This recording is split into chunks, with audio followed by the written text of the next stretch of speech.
Hello tout le monde, j'espère que vous allez tous très bien. Moi comme d'hab ça va super. Aujourd'hui on se retrouve encore une fois avec Fab à Eurogolf Lanester. Tout à fait. Comment tu vas Fab? Très bien toi. Ouais ça va. On avait fait une vidéo déjà ensemble sur le Rapsodo. Ouais, tout à fait. Si vous ne l'avez pas vu, n'hésitez pas à aller la voir. Aujourd'hui on va encore s'amuser à faire des petits tests. Exactement. Mais cette fois-ci sur du matos. Je vous avais posté un sondage sur ce que vous aimeriez voir et je t'ai montré les résultats du sondage et ce qui sortait le plus c'était soit les tests nouveaux drivers 2024, soit les anciennes générations de drive versus les nouvelles. Exactement. On a décidé de faire un 2 en 1, une vidéo qui va, je ne sais pas, peut-être qui va être un peu plus longue que prévu, j'en ai aucune idée de combien de temps elle va durer, mais on va aujourd'hui se concentrer non pas sur les 10 nouvelles têtes, que ce soit Taylor, Srixon, enfin tout ce qui est sorti en 2024, mais sur une seule et unique tête. D'ailleurs, en commentaire, n'hésitez pas à nous dire quel driver vous voulez voir prochainement. Voilà, au lieu de faire une vidéo où on présente les 10 têtes, on se concentre une à une. Je pense que c'est la manière la plus intelligente de faire la chose. Oui, c'est le mieux, comme ça on s'y perd pas. Ceux qui aiment bien cette marque-là pourront aussi s'y retrouver parce qu'ils connaissent sûrement les produits un peu plus anciens et pourront voir aussi l'avancée que la tête qu'on va tester, du coup, la e-smoke de chez Callaway. Exactement, pour leur apporter. Ok. Voilà. On va pas parler hyper méga technique sur cette vidéo, on est vraiment là pour tester. Je vous renvoie à la description les amis si vous voulez avoir un côté plus technique parce que la chaîne YouTube Eurogolf a sorti une vidéo en compagnie de Médéric, c'est ça non? Oui, en fait, c'est la chaîne La Route du Golf. Okay. En gros, ils ont fait toute une série de vidéos plutôt bien faites où là, ils présentent vraiment modèle par modèle les nouveautés de cette année. Anne-Lorraine, qui s'occupe de la communication chez nous, a fait une vidéo avec Médéric de Callaway, qui explique un peu plus dans le détail le produit Driver iSmoke. Ok, donc du coup moi je vous invite réellement à vous rediriger en description et aller voir cette vidéo. Aujourd'hui nous avons testé donc évidemment le iSmoke, la tête de Driver 2024 et on va comparer ça avec quelle autre tête? Alors les deux dernières têtes en fait, donc la Rogue ST, la plus ancienne, et la Paradigm, celle qui est sortie l'année dernière. Ok, donc en bref, Rogue ST même pour moi sortie en quelle année? Sorti en 2022. Ok. Paradigm 2023. 2023. Smoke 2024. 2024. Ok.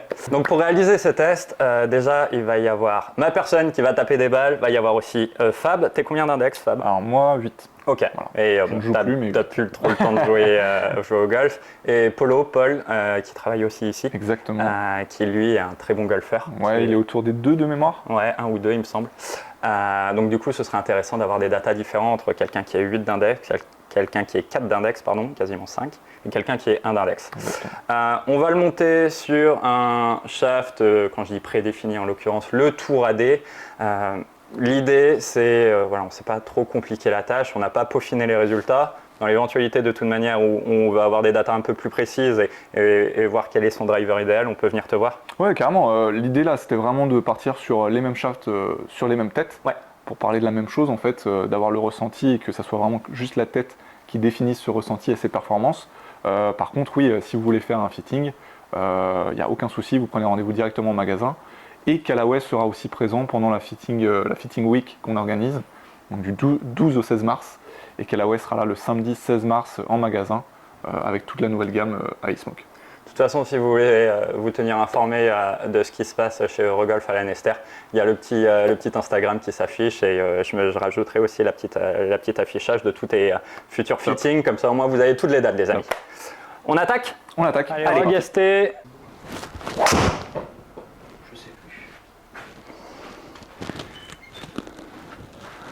Ok, baby fade as always. Schmann Club moins 7,1, les vrais connaissent.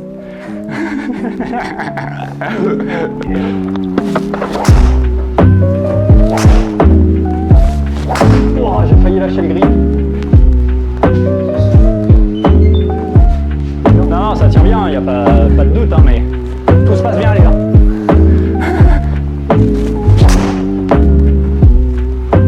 Ça c'est bien tapé.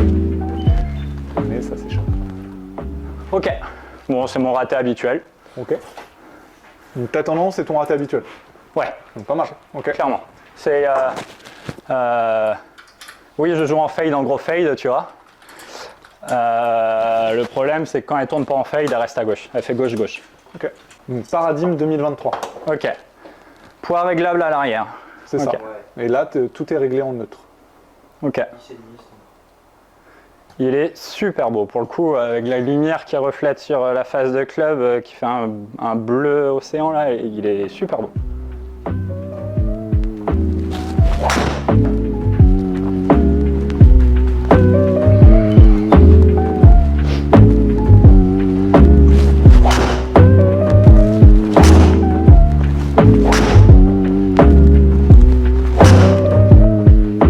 C'est pas mal ça. Ouais, un peu haut sur la face encore. Ouais, c'est bien. Donc là tu passes Ouais, sur c'est le dernier qui est sorti, le Smoke, Paradigm Smoke. Ok. Qui est sorti là il y a un mois quoi. Ouais, c'est ça.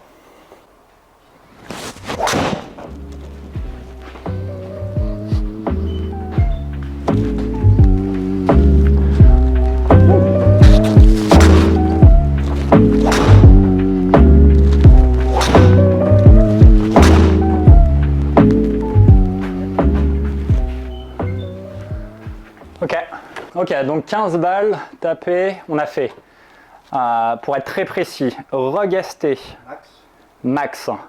Derrière, on a fait Paradigme, Standard. Base standard. ok, et Smoke AI. Smoke AI qui est la Max. dernière tête. Exactement. Ok, on l'a testé, c'est hyper important de le préciser, on l'a testé sur le même shaft.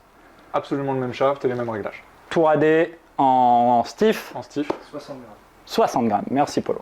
Encore une fois, les sensations vont peut-être être différentes entre ce que je vais vous décrire et ce que vous pourriez avoir si vous venez le tester ici à Eurogolf. Le Rogue, je trouvais qu'il présentait très bien devant la balle, tu vois, genre je le trouvais... T'aimais bien la couleur mat. Ouais, c'est ça. Et c'est un truc très con, mais moi en termes de... Dès que j'ai un club joli entre les mains, je sais pas, ça me met en confiance. Et c'est ce que je voulais tester aujourd'hui parce que c'est assez étonnant, j'ai toujours un petit peu secoué mes fers et un petit peu moins mes drivers. J'ai énormément ralenti ma vitesse de club au driver parce que j'ai pas de confiance envers mon driver malheureusement. Le Rogue, je trouvais qu'il présentait bien. Après, j'avais cette sensation d'une phase de club assez légère qui me plaisait bien quand je montais le swing, mais pas quand je descendais le club, tu vois. Okay. Voilà ce que je peux dire. Après, en termes de chiffres, tu peux nous dire quoi sur le Rogue? Alors, en termes de chiffres, les chiffres sont plutôt bons. Le taux de spin est cohérent par rapport à ta vitesse de swing et à ton angle d'attaque. Ouais. Le centrage par rapport à ce qu'on voit sur la télé est plutôt bon. Ce qui te fait descendre la moyenne, ça va être ce coup ici un peu haut de face. Ouais, bien sûr. Mais les chiffres sont vraiment cohérents. Ce que ça fait, donc 98 de vitesse de club, 202 de portée, 230, ça c'est la moyenne au Rogue. Ça c'est la moyenne avec le Rogue ST. Ok, ça marche. Sur le Paradigme, c'est un peu pareil, tu vois. Je trouvais qu'il présentait bien devant la balle parce que tu as ce côté assez rassurant, tu as l'impression que tu as une grosse face de club. Je n'ai pas su précisément où je la mettais dans la face. Ok. Voilà ce que je peux dire, sinon le reste c'est ok, tu vois, j'ai pas le niveau pour te dire c'est incroyable ou voilà en termes de sensations. Une sensation un peu plus feutrée qui te permet pas forcément de savoir vraiment où t'en es sur ton c'est ça, centrage. exactement. Sur le centrage de balles, oui en effet, des balles qui sont touchées un peu hautes. Exact. Donc ça je pense que le poids de tête t'a peut-être perturbé parce qu'il n'y a pas forcément de raison autre que le poids de la tête puisqu'on est sur le même poids de shaft que tu passes de ça avec le Rogue à ça avec le Paradigme. Je les mets plus hautes, mais je les mets plus dans la plaque. Exactement. Par contre, tu vois, le centrage a beau être haut dans la phase de club, ton taux de spin est un peu en dessous. Ok. Tu vois, tu es à 2374 tours par minute de spin. Exact. La vitesse a un peu augmenté. Donc peut-être que tu avais moins de mal à l'accélérer, celui-ci. En tout cas, ce qui est bien, c'est que tu as une vitesse assez... assez régulière entre le Rogue ST et le Paradigme. On voit que ta portée de balle et ton total s'améliorent avec le Paradigme. On était à 230 mètres total, là tu passes à 235, 5 mètres d'écart, sur une vitesse de swing un peu plus élevée et un taux de spin un peu plus bas. 2374, exact. Par contre, le smash factor, oui, en effet, s'effondre un peu de par ce centrage. Et enfin, la tête AI, la toute dernière. Pour le coup, là, je savais où je la mettais dans la plaque. Je le savais réellement où je le mettais dans la plaque. Il y a aussi ce côté rassurant de la tête de club, j'ai eu la sensation de mieux taper mes balles, je ne sais pas pourquoi. Pour le coup, je n'ai aucune explication, mais j'ai eu la sensation de mieux taper les balles. Alors, une grosse banane à droite, une grosse banane à gauche, le reste, c'est ma trajectoire assez naturelle. Mais ouais, le bruit est plus sec que les autres que j'ai tapés. Je préfère les bruits plus secs, je sais qu'il y a d'autres personnes qui n'aiment pas, mais moi je préfère les bruits un petit peu plus secs. Voilà ce que je peux dire en termes de ressenti là-dessus. Tu vois que tu as une vitesse un peu moins élevée qu'avec le Paradigm. Tu perds quasiment 1 miles de vitesse de club. Ouais, exact. On est sur ça, 0,7 miles. Ouais. Par contre, oui, ton centrage de balle est juste excellent. Ouais, là, on est vraiment très propre en termes de centrage de balle. Ouais. Le smash factor s'en ressent. Et tu vois là, toutes tes données sont plutôt très bonnes puisque tu passes de 230 mètres avec le Rogue ST à 235 avec le Paradigm. Et là, tu passes à 236. C'est donc ça va un peu plus de portée de balle et un peu plus de distance totale et un meilleur rendement. Ouais, c'est hallucinant.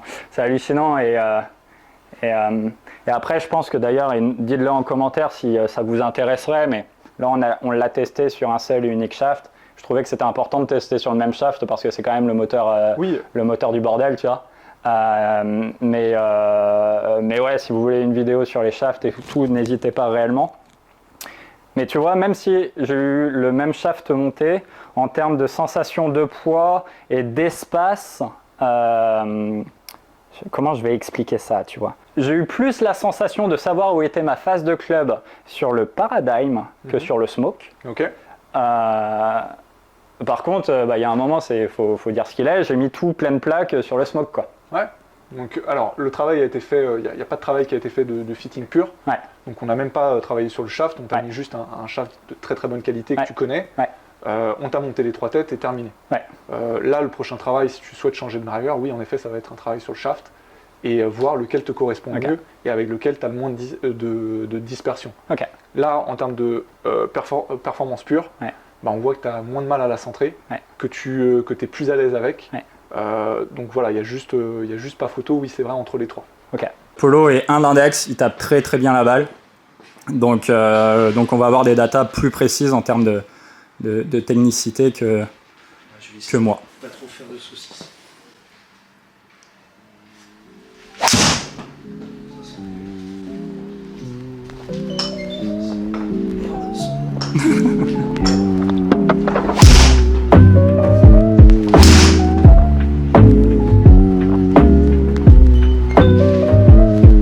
Superbe balle.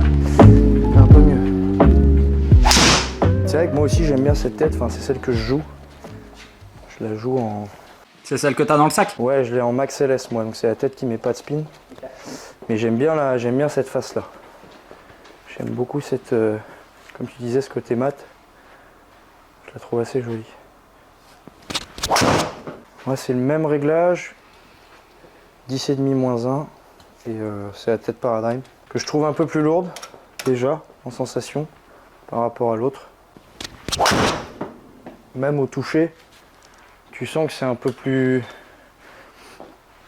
C'est pas la même restitution, je trouve, dans la face. C'est vraiment... c'est un peu plus compact. C'est pas désagréable, mais c'est vraiment pas pareil. Celle-ci est bien, je pense. Ah non, elle est à gauche. Elle était bien tapée.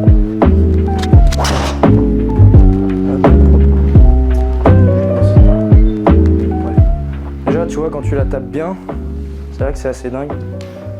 C'est que je sais pas si j'en ai fait une à 280 avec l'autre. Celle-là, elle est à 283. Ouais, 279, mais c'est quand même assez parlant, je trouve.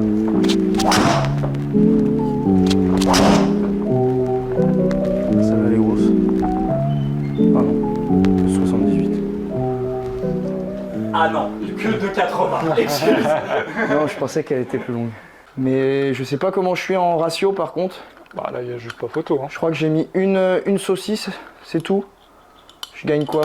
Je gagne 10 mètres quand même sur un driver, c'est beaucoup. Ah, toi, à ton niveau, ouais, là, tu gagnes, beaucoup. pour être tout à fait honnête, allez, ouais. 8 bons mètres. 8 bons mètres au drive, c'est quand même 8 pas mal. bons mètres, 11 mètres de carry. Ce qui est intéressant à dire, c'est que ça te fait une canne de moins à taper derrière. Parce que quand tu tapes allez, je vais dire un truc con, mais t'as un trou qui fait, pour moi, allez, 400 mètres. Bah derrière, tu tapes un fer 8 ou un fer 7 au lieu d'un fer 6, fer 5 suivant le vent. Ouais.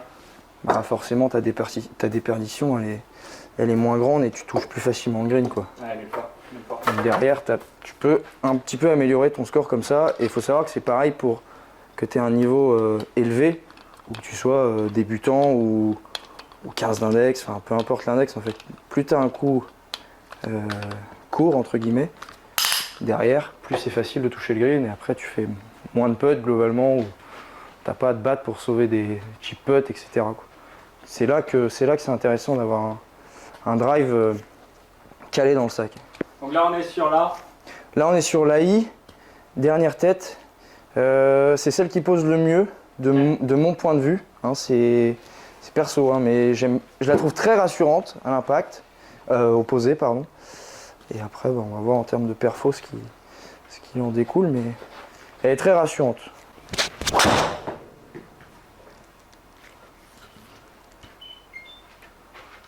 C'est un trait un peu haut dans la face. C'est un peu le même contact que c'est plus proche du Rogue ST que du Paradigm. C'est un peu plus clinquant, un peu plus feutré, je trouve. Et comme quoi, tu vois, c'est différent parce que tu n'avais pas le même ressenti que moi. C'est vraiment subjectif.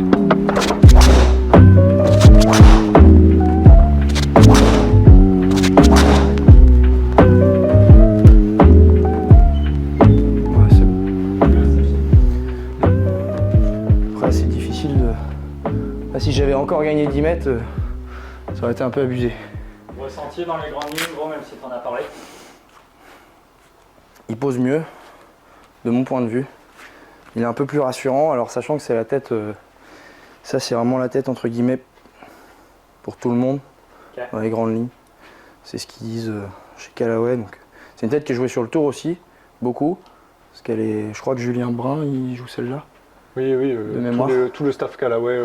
Beaucoup, parce que la Triple Diamond c'est quand même vachement plus compact, c'est un peu plus chaud à taper. Okay. Et mine de rien, que tu sois pro ou débutant, ou confirmé, bah, tu as quand même besoin d'avoir de l'aisance, d'avoir une tête qui pose bien. Parce que le jour où tu es moins dedans, bah, avoir une tête un peu plus grande permet aussi de mieux restituer l'énergie et d'être un peu plus en confiance. Donc ça c'est plutôt pas mal. Et puis après en esthétique, bon, il est propre le club. Hein. Pas grand chose à dire sur le design. Joli avec le carbone sur le dessus comme ça, ça fait très joli. Je préfère parce que ça réfléchit moins à la lumière que le Paradigm qui était bleu. Moi ça me gêne un poil visuellement, tu sais, quand tu joues il y a du soleil. Ouais. Quand tu as un truc qui te flash un peu les yeux, je trouve ça moins pratique. Après en termes de perfo... Donc 277.9 en total. Ouais. Tu vois, tu perds 2 mètres par rapport au total. J'ai fait une super session avec le Paradigm. Ouais, le Paradigm, en plus de ça, j'insiste, t'en as fait les deux plus grosses que t'as fait, c'est vraiment les draws un peu prononcés. De façon très prononcée à gauche, donc forcément un peu plus de distance totale puisqu'il y avait un peu moins de spin sur ça. Par contre, ce qui est intéressant, c'est celle-ci, tu vois, qui est pas du tout dans le club. Ah, elle est dégueu. Qui est vraiment talonnée. Celle-là, elle est dégueu. Ah la vache, ah oui, d'accord, j'avais pas fait gaffe. Voilà. Celle-là, elle est, pour montrer, pour que les gens y voient, celle-là, elle est ici, quoi. Ouais, c'est ça. Elle est vraiment... dans le talon. Et donc c'est celle-ci, c'est le résultat. Et donc celle-ci, ça donne ce résultat-là, donc une balle qui est somme toute assez neutre par rapport au centrage. Ah ouais. Et en distance totale, bah, en fait, tu restes à 277 mètres. 28 mètres à gauche, est-ce que je suis encore en vie? Oui, je pense. Oui. Fairway fait 40 mètres en moyenne, donc 28 mètres à gauche, t'es dans le rough mais t'es pas mort. Ouais, c'est ça. Normalement. Là, si on en revient à la communication faite par Callaway, il est dit que voilà, il y a plus, de par la multitude de ces sweet spots, on va le résumer comme ça, un meilleur rendement partout sur la face de club. Et on le voit, alors, Paul est un très bon joueur de golf, donc il a déjà cette faculté à bien centrer la balle, mais lui, ce qui lui importe, c'est sur ce type de balle-là, qu'est-ce qui se passe? Et ben en fait, il ne se passe rien du tout. La balle, elle est toujours en jeu, 277 mètres. Donc par rapport à sa moyenne, il n'y a pas de chute en termes de métrage. Je reviens juste sur ce paramètre-là de multitude de sweet spots. Et ben en fait, ça donne ça. Ça donne que sur une balle qui ne va pas être centrée, on est quasiment ISO avec le reste des balles qui sont parfaitement centrées, versus un autre driver, où là, dès qu'on la décentre, Celle-là, tu vois, elle est au même endroit ou elle est presque. au même endroit, Un quasiment poil au même plus endroit. haute, mais bon, c'est... Et ben sur celle-ci, on perd 20 mètres pour le coup. Et je suis un petit peu plus à gauche encore. Voilà. Et t'as vraiment perdu 20 mètres pour le coup. Ah, c'est un délire. Mais c'est ça que, quand on l'a testé, on a vraiment trouvé que ce driver était très, très tolérant en termes de distance. Alors après, quand tu la mets horrible dans le club, encore une fois, c'est pas magique le golf. Hein. Ça va pas te faire des traits tout le temps, mais tu la mets un peu pointe ou un peu dans le talon, tu vas quand même faire une distance qui est presque similaire à ce que tu ferais sur une excellente balle. Je crois que moi je suis à 2,77 sur la petite saucisse à gauche. Ouais, tu vois, 2,77 saucisse à gauche, 2,83, ça fait quoi? Ça fait 5 mètres, 5 mètres de différence. tu vois. Alors que ça elle est plein milieu du club, quoi. Et c'est là où, est-ce qu'on peut prendre la meilleure balle avec le Rogue ST pour voir au niveau du centrage? Ouais, plein milieu, un peu haute dans le... Ouais, elle est propre. Tu vois, elle est propre. Donc là, tu es à 2,79. J'ai pas dépassé les 2,80 avec le Rogue ST quand même. Non. C'est assez important de le souligner. La pire balle avec le Rogue ST, elle est à 2,52. Ça veut dire que sur ma pire balle avec celui-ci, je suis à 2,77 et sur ma meilleure, je suis à 2,83. Par contre, avec le Rogue ST, je suis à 2,79 avec la meilleure, 2,52 avec la pire. Ouais. Donc là, c'est intéressant parce que moi, je suis quelqu'un qui, par rapport à la moyenne des golfeurs français, c'est aux alentours de 30 d'index, je crois. C'est sûr, je la centre un peu mieux. Mais t'imagines, avec quelqu'un qui a plus de décentrage que moi, ce qui est plus logique parce qu'il va avoir un niveau qui est un petit peu plus élevé, en termes d'index, hein, je parle. Si tu as un driver de cette génération-là, beaucoup plus récent, par rapport à un driver, je sais pas, d'il y a 6 ans, 7 ans, sur la balle décentrée, tu vas quand même gagner un petit peu, quoi. Ouais. Tu vas gagner 10-15 mètres peut-être au bas mot. Et puis c'est la même analyse que tout à l'heure. 10-15 mètres, au lieu de taper ton hybride 4 ou ton hybride 5, tu vas prendre ton fer 7, ton fer 6, tu vas plus facilement approcher le green, tu vas peut-être survoler le bunker, avoir un chip à jouer, voire un putt, et tu vas commencer à gagner des coups. Donc on entend souvent les gens dire oui, je suis débutant, le matériel c'est pas important. C'est pas forcément vrai, parce que si tu veux progresser et si tu veux te faire plaisir, avoir des balles qui décollent, ce sera mieux d'avoir un club qui te permet d'avancer un petit peu plus et de rendre le parcours moins court. Typiquement, tu vois, Plummer, pour les gens qui connaissent, c'est un parcours qui est un peu flippant pour les débutants parce que tu as pas mal de points d'eau, tu as du châssis, c'est pas facile. Tu vois, je dis une connerie, il y a certains par 3, si tu as un club qui te fait avancer de 15 mètres en plus à chaque fois, au final, le châssis, tu l'oublies. Donc, ça devient plus simple, peu importe le niveau. Mais c'est sûr que ça, c'est les pros qui font les tests. Donc eux, s'ils jouent avec des clubs récents, c'est aussi leur boulot, les mecs. Donc fatalement, quand c'est ton boulot, toujours pareil, hein, si tu as un plan d'eau à 200 mètres et que tu dois le survoler au 18 pour gagner un tournoi, tu vas prendre un club qui te permet de, même si tu es un peu fatigué, d'avoir la tolérance, tu la décentres un peu, de faire les 200 mètres qui vont te permettre de passer l'eau, et alors qu'un truc super difficile, si tu la touches mal, tu vas faire plouf et tu vas peut-être faire double et tu vas perdre 100 000 balles ou un majeur, ou tu vois, c'est pour ça que c'est important le matos. Mais pour le coup, oui, c'est des très bons clubs, ça ou chez d'autres marques, hein, mais voilà. Si tu devais, et là je te parle toi, Polo, en tant que très bon golfeur, si tu devais mettre une note en termes de ressenti, je ne parle pas en termes de résultats, on vient d'en parler, en termes de ressenti sur le Rogue ST. Alors Rogue ST, moi je le joue en LS. Ouais. C'est pas la même tête, hein, encore c'est différent, c'est une tête low spin. Ouais. J'aime beaucoup le contact. C'est très personnel, mais j'aime beaucoup le contact que j'apprécie moins chez le Paradigm, qui me donne un peu moins de retour d'infos. Mais c'est un petit peu, quelque part c'est peut-être un peu logique parce que le Rogue ST est moins tolérant. Donc quand tu la prends dans le milieu, tu le sens tout de suite. Paradigm est un petit peu plus tolérant et encore plus sur celui-ci. Donc là, ce qui est bien, c'est qu'au niveau du toucher, c'est à peu près centralisé un petit peu partout sur la face. Tu vois, t'as un toucher qui est un peu unanime, même si tu es un petit peu à l'extérieur des billes, entre guillemets. Donc niveau contact, Rogue ST j'aime beaucoup. Force est de constater que ça marche un petit peu moins bien que le Paradigm. Le Paradigm c'est un très bon driver pour moi, qui a super bien marché d'ailleurs en termes de vente. Juste, moi c'est perso, le bleu, le fait que ça réfléchisse un peu sur mes yeux, ça me dérange un poil, mais c'est pas trop gênant. En termes de contact, c'est un petit peu plus claquant, la tête est un peu plus lourde aussi, je pense, en sensation. Donc ça c'est propre à chacun. Et celui-ci, bon il vient d'arriver, hein, je l'ai pas dans mon sac encore, mais ça me devrait tarder. Ça peut arriver parce qu'effectivement, quand tu vois ça, fatalement, tu vois, à 277 mètres avec une balle dans le talon, ça donne quand même un peu envie de le mettre dans son sac parce que, comme tout golfeur, tu fais des compètes, le jour où tu mets une saucisse, tu as envie qu'elle reste sur la piste pour pas prendre double bogey, etc. Donc ça, effectivement, niveau contact, je le trouve bien au-dessus que le Paradigm. Voilà, c'est vraiment plus proche du Rogue, donc je préfère, je l'ai dit je crois d'ailleurs quand j'ai tapé. Niveau contact, je préfère.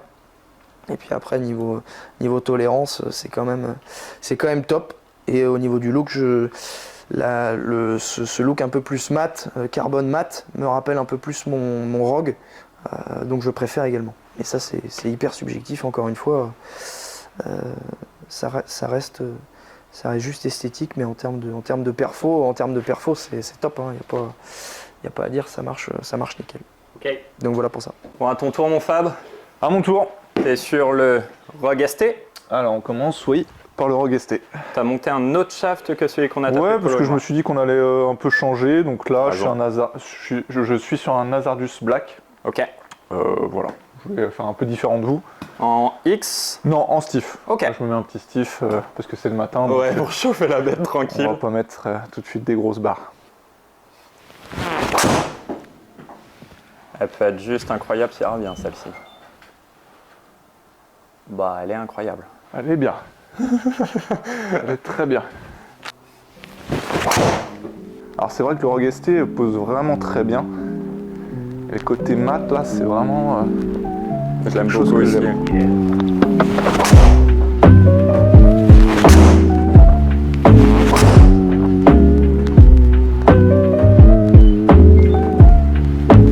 Elle est lourde, celle-ci, par contre. Celle-ci, ouais, c'est la meilleure, je crois, 270. Après, c'est pleine plaque aussi, celle-ci. Elle est plein milieu de face. Ouais, plein milieu de face. Là, chaud comme ça, même si c'est effectivement le matin, on le précisera en intro, mais on le tourne en 2 jours cette vidéo. Tu les bloques un petit peu à gauche, mais... En fait, c'est une tête de driver que j'aime beaucoup, mais j'ai du mal un peu à la situer. Donc du coup, ça donne ces trajectoires un peu à gauche, qui n'est pas franchement ma tendance. Et j'ai du mal à corriger ça en fait. Okay. Donc après, moi, c'est très personnel encore une fois. Ouais, bien sûr. Je sais que je jouais pas sur cette tête-là. Je jouais sur une tête un peu plus lourde, la LS, un peu comme Paul, qui me convenait un peu mieux. Ok, deuxième session, Paradigm. Paradigm. Même shaft. Même shaft, tout pareil, même réglage.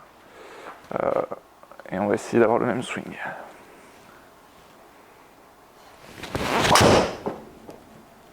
Alors je sais pas ce que ça va donner, mais je préfère la sensation. Ouais, 276. Bon, elle est lourde celle-ci.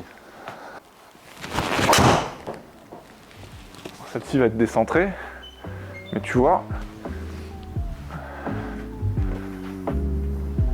je préfère en fait la sensation quand même du Paradigm. Encore une fois, c'est juste une question de sensation, je suis pas capable de l'expliquer. Pour moi, la tête fait le même poids, je sais pas quoi te dire sur ça, mais je préfère vraiment. Alors, elle est pointe. Elle est pointe celle-ci? Elle est pointe, ouais.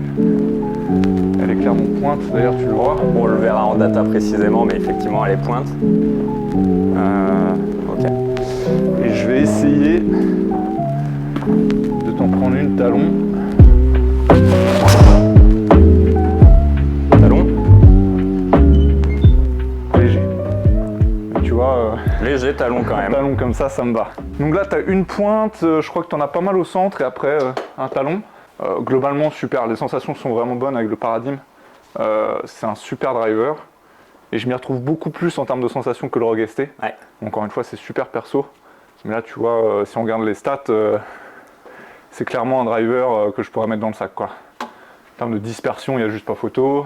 Donc ça, c'est... Attends, là, on est sur le... Là, on est sur le Paradigm. Ouais, il y a écrit en haut en plus. 269,7 de moyenne.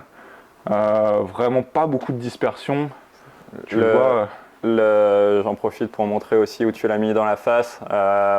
Entre le pleine plaque, le talon et la pointe. Ce que tu voulais faire. Ce que je voulais faire, ouais, ce que je voulais montrer. Tu vois, j'arrivais à te dire, bah voilà, celle-ci je vais la faire pointe, j'arrive à le faire. Talon, j'arrive à le faire. J'ai l'impression de mieux manier le club. Après, voilà, je sais pas l'expliquer parce qu'il n'y a pas non plus, en termes de révolution, en termes d'architecture de tête. Mais je la sens beaucoup plus maniable déjà que la Rogue ST. On le voit vraiment, c'est assez bluffant. Ne serait-ce que d'un point de vue de dispersion, ça c'est avec le Paradigm. Ouais. Et ça c'est avec le Rogue ST. Ouais, il n'y en a pas une au milieu. Voilà. Soit à et gauche. tu vois, on va voir ce que ça donne avec le Smoke, mais total on est à 254 avec le Rogue ST. Là je passe déjà à 269 beaucoup plus régulièrement, quoi. Ouais. Mais la vitesse de swing est vraiment la même. Donc c'est pas une question d'accélérer la balle ou etc. J'ai rien changé dans le swing, j'en suis pas capable.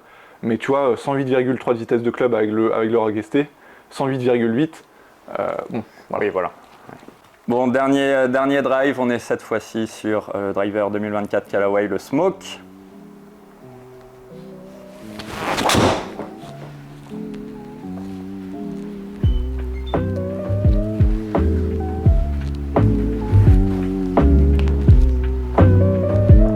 Toi, un bon shot.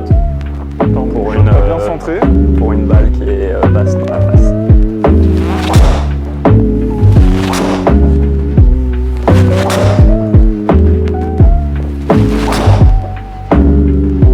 Elle va être incroyable. Ouais. Elle est lourde. Elle est archi lourde. À chaud sur le Smoke, la sensation est vraiment bonne. Ce principe là de high smart face là, on le retrouve. C'est-à-dire que on va le voir, elles sont pas très bien centrées, elles sont vraiment basses dans le club. Pourtant, on reste sur une bonne sensation. On sait qu'elle est mal centrée, mais on sent la balle sortir assez fort. Et le résultat, en fait, et on le verra, je pense, quasiment similaire à une balle qui va être bien touchée. Ou en tout cas, il y a moins de perdition par rapport au Rogue ST, qui sortait vraiment moins fort quand on était dans le talon ou dans la pointe. Voilà. Donc comme je disais, bonne sensation avec le Smoke, vraiment bonne. D'ailleurs, on le voit, en fait c'est ce qu'explique Callaway dans sa communication, c'est-à-dire qu'on va gagner quand même quelques mètres par rapport à un autre driver si la balle est décentrée. Si la balle est centrée, voilà, on est au maximum des capacités du driver depuis pas mal d'années, la balle va sortir très fort, mais qu'est-ce qui se passe quand la balle est décentrée? Là on le voit, là c'est ma session avec le Smoke. Mais en fait, il n'y a pas trop de différence en termes de profondeur entre une balle prise dans le bas du club, qui était plutôt ma tendance avec ce driver-là, et une balle plutôt pas trop mal centrée. Donc ça veut dire quoi? Ça veut dire que vraiment, on a cette notion de tolérance grâce à ce club-là. On peut décentrer la balle sans avoir en fait une distance qui va être touchée par rapport à ça. Okay. On le voit très bien. Je fais une très bonne session avec le Paradigm, les balles étaient bien centrées, mais dès qu'elles sont décentrées, on le voit ici, on a une balle qui va être à 241 en portée, 261 total, et si tu prends la meilleure... Je me permets juste de montrer, parce qu'effectivement elle est décentrée, ça c'est la 241. Ouais, voilà. Et ben en fait on perd 4 mètres et on perd 5 mètres, voilà. Ça, celle-ci c'est la centrée qui Alors fait que sur le Smoke, c'était beaucoup plus homogène que ça. Par rapport au décentrage de balle. Parce que là, 2,41 pour 2,77, il y a 36 mètres, pardon. Ouais. Et celle-ci, quand on dit qu'elle est pleine plaque, elle est genre milieu du milieu de face, quoi. Si tu peux cliquer dessus, Polo. C'est là ? Ouais. D'ailleurs, on le voit, le smash factor baisse. Donc oui, on voit que la balle, et je l'ai senti, était un peu décentrée. Et on a plus, on va dire, ce côté-là où dès qu'elle va être décentrée, on va être pénalisé en termes de distance, versus le high smoke. Où là en fait ça va être très homogène en termes de distance qu'on atteint en fait, peu importe le centrage de balle. Là, ce qu'on essaie de vous expliquer, c'est ce principe de tolérance en fait, qu'on va avoir avec le high smoke, où encore une fois, grâce à la multitude de sweet spots sur la face de club, on arrive à conserver une certaine distance, malgré le fait que la balle soit décentrée. Si on compare vraiment avec le Rogue ST, on a vraiment tous essayé de jouer le jeu au maximum.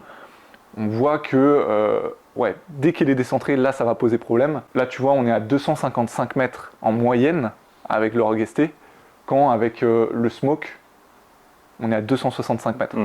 Pour la même vitesse de club. Pour vraiment la même vitesse, on a vraiment joué le jeu, on n'a pas essayé de jouer techniquement. Le centrage est plutôt le même avec chaque club, mais voilà ce qui se passe avec le high smoke quand on décentre la balle.